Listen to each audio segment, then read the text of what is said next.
All right, so I'm actually very excited to share with you guys these particular documents, and I'm not going to go over the whole thing, but um, these documents are I don't want to say they're, I guess I'm going to use the word my favorite. When I discovered these documents a few years ago, I could not believe how rich the content was within just these two documents. Now, these are from the perspective of two Europeans who were working for um, the the trading companies, the slaving companies, basically. You can see this guy, John Barbeau. He was an agent for the French Royal African Company. Sorry if you hear my birds outside. It's quite beautiful, actually.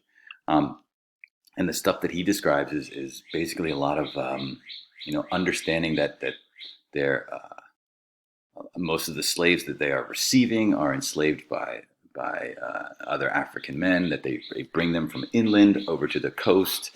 Um, he also describes the horrors that he sees, how the men and women are separated, how they are kept in chains, all sorts of stuff like that.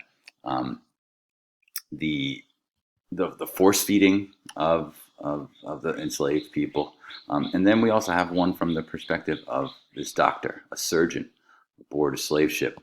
Um, and this is one from Sierra Leone. Now, Sierra Leone, as we know, is a coastal country. Oftentimes, these European countries would set up and build what they called. Um, Oftentimes, they were called castles, but they're not actually castles. They're these buildings for holding the people that they've captured and kidnapped for months and months and months until the ship is full to to leave. And it gets into the idea of tight pack versus loose pack, which is we could put as many people as we can in the ship, and they won't be as healthy, and we'll lose more on the voyage, but we'll get more there versus loose pack, where they might be a little bit healthier.